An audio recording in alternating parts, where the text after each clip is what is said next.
Tudo bem. Como funcionam as marchas da bicicleta? Primeiro de tudo, a gente tem que considerar quais são os principais componentes dessa parte da bicicleta, os componentes mais relevantes, no caso. O pedal, a pedivela, que é onde o pedal tá grudado.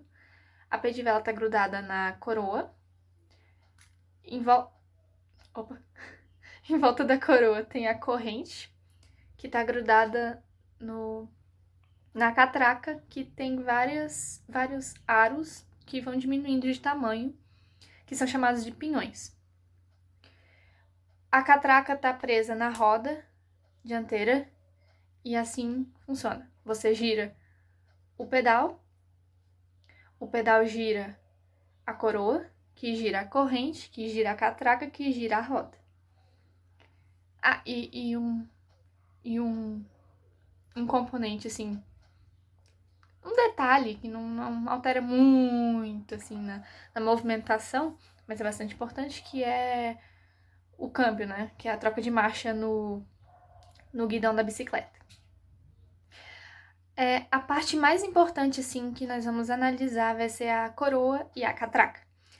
Se for parar pra pensar, a coroa e a catraca são semelhantes às polias das máquinas simples. Que uma polia é uma peça que rotaciona a partir do atrito gerado pela correia, que é a corrente da bicicleta, no caso.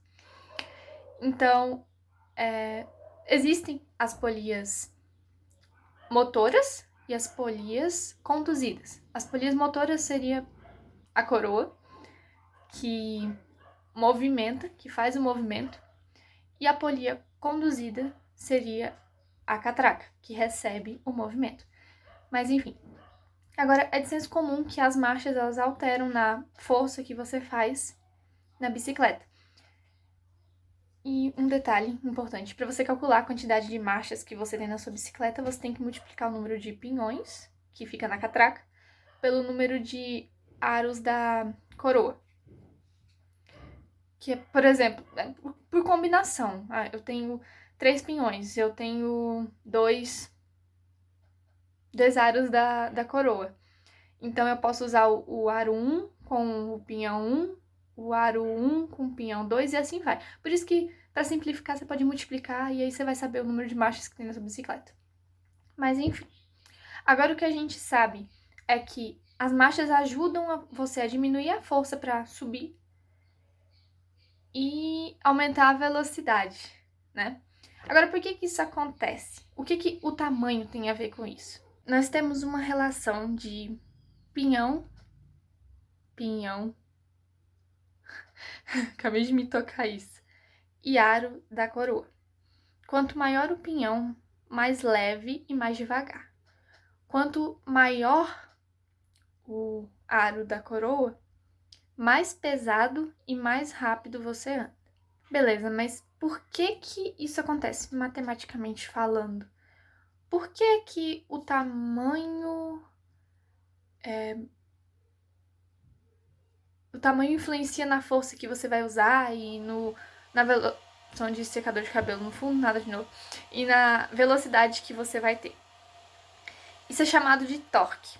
Tá, o torque, que é uma medida vetorial da física, é definido por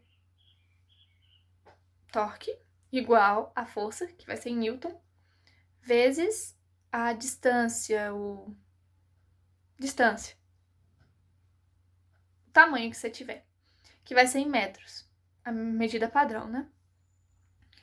Por exemplo, se o meu aro da bicicleta que eu estiver utilizando, o aro da coroa que eu estiver utilizando, tiver um raio de 2 centímetros e eu aplicar uma força de 3, eu vou ter um torque de 6.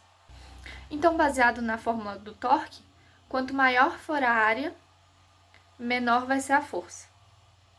E quanto maior for a área, maior vai ser a força. Agora, se você quiser se aprofundar mais, dá para ter explicações com frequência, com ângulo, com outras coisas. Aí, por exemplo, se você quiser calcular qual a força que a roda vai exercer vai fazer no chão, a fórmula matemática é a força da roda vai ser igual a força que você exerce no pedal vezes o raio da catraca vezes o raio do pedal, do pedal.